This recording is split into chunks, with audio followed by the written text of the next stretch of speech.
కాంగ్రెస్ ప్రభుత్వ పాలనలో విశ్వనగరం హైదరాబాద్ పతనావస్థకు చేరుకుందని బీఆర్ఎస్ వర్కింగ్ ప్రెసిడెంట్ కె తారక రామారావు తీవ్ర స్థాయిలో ధ్వజమెత్తారు. రెండేళ్ల కాంగ్రెస్ ప్రభుత్వ పాలనలో విశ్వనగరం హైదరాబాద్ పతనావస్థకు చేరుకుందని బీఆర్ఎస్ వర్కింగ్ ప్రెసిడెంట్ కేటీఆర్ తీవ్ర స్థాయిలో ధ్వజమెత్తారు. గత 10 ఏళ్లలో కేసీఆర్ నాయకత్వంలో హైదరాబాద్ ను అంతర్జాతీయ మెట్రో నగరంగా తీర్చిదిద్దామని, కానీ రేవంత్ రెడ్డి పాతాళానికి తొక్కేశారంటూ ఆవేదన వ్యక్తం చేశారు. నగర ప్రజలు కాంగ్రెస్ కు ఓట్లు వేయలేదన్న ఏకైక కక్షతో హైదరాబాద్ మౌలిక సదుపాయాలను గాలికి వదిలేశారు. పారిశుద్ధ్యం నుంచి ప్రజా రవాణా వరకు అన్ని రంగాలు కుప్పకూలాయి అని ఆయన విమర్శించారు. హైదరాబాద్ లోని జూబ్లీహిల్స్ లో జీహెచ్ఎంసీ పరిధిలో పార్టీ ఎమ్మెల్యేలు, ఎమ్మెల్సీలు, నియోజకవర్గ ఇన్ఛార్జీలతో ఆయన సుదీర్ఘ సమీక్ష నిర్వహించారు.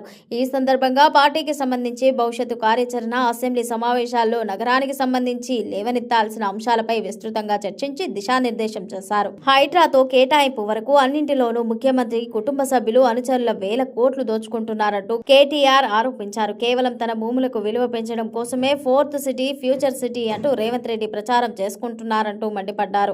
రాష్ట్ర రాజధానిలో కనీసం దోమల నివారణ కూడా చేయలేనంత దుర్మార్గమైన పరిపాలనా వైఫల్యం ఉందంటూ ఆగ్రహం వ్యక్తం చేశారు. 10 ఏళ్లలో ఎప్పుడూ లేనటువంటి కరెంటు కోతలు, మంచినీటి ఇబ్బందులు, పారిశుద్ధ్య సమస్యలు హైదరాబాద్ లో మళ్లీ దర్శనమిస్తున్నాయంటూ ఆరోపించారు. రేవంత్ రెడ్డి అవగాహన రహిత్యంగా అక్రమ సంపాదనని లక్ష్యంగా తన భూములకు విలువ తీసుకురావడం కోసం ఫ్యూచర్ సిటీ పేరుతో ఉన్న సిటీని పట్టించుకోవడం లేదని కేటీఆర్ విమర్శించారు. 10 ఏళ్లలో బీఆర్ఎస్ ప్రభుత్వం కేసీఆర్ నాయకత్వంలో హైదరాబాద్ నగరాన్ని అంతర్జాతీయ స్థాయిలో అగ్రశ్రేణి 2 సార్లు హైదరాబాద్ మేయర్ పీఠాన్ని బీఆర్ఎస్ పార్టీకి కట్టబెట్టారని తెలిపారు. కాంగ్రెస్ ప్రభుత్వం తన అరాచకాలు, అవినీతితో నగరాన్ని పూర్తిగా పండబెట్టిందంటూ తెలంగాణ ఆర్థిక ఇంజన్ను కూలగొట్టి నగరంలో రియల్ ఎస్టేట్, నగర ఆర్థిక వ్యవస్థను, వ్యాపార అవకాశాలన్నింటినీ కుప్పకూల్చిందని ధ్వజమెత్తారు. ఈ సమావేశంలో జీహెచ్ఎంసీ చెందిన ఎమ్మెల్యేలు, ఎమ్మెల్సీలు, మాజీ మంత్రులు, నియోజకవర్గ ఇన్ఛార్జీలు పాల్గొన్నారు. ఎందుకంటే ఇవాళ మీ ఇల్లు, రేపు వాళ్ళ ఇల్లు కాబట్టి ఒకరికి నష్టం జరిగితే ఇంకొకరు కలిసి రాకపోతే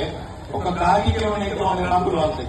అట్లా మీరు ఒకరికొకరు అండగా నిలబడిపోతే ఈ ప్రాంతంలో మొత్తం ప్రాంతాలు ఏర్పడతారు, రియల్ ఎస్టేట్ లో నమ్ముకుంటారు. కాబట్టి దయచేసి కలిసి ఉండండి, కలిసి నడవండి. మాకు ఇందులో రాజకీయం ఏమీ లేదు, మాకు తక్షణం వచ్చే రాజకీయ లాభం ఏమీ లేదు. కేవలం ఈ నగరంలో 1,00,000 ఇల్లు కూలగొడతారని రేవంత్ రెడ్డి ఏదైతే పగబట్టి ఓట్లేదని కసితో చేస్తున్న వ్యవహారం, దాన్ని అడ్డుకోవడానికి మేము వచ్చాం. మరి మారుతి నగర్ వెల్ఫేర్ అసోసియేషన్ లో ఉండే మా సోదరిమణులకి, మా సోదరులకు నా విజ్ఞప్తి, మీకు కష్టం వచ్చినప్పుడు ఐకమత్యంగా ఉండండి, కలిసికట్టు ఉండండి.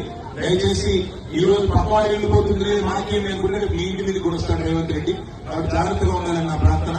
దయచేసి గట్టిగా ఉండండి. మేము అసెంబ్లీలో లేవని దుఃఖం సమస్యని శాసన మండలిలో కొట్లాడతాం.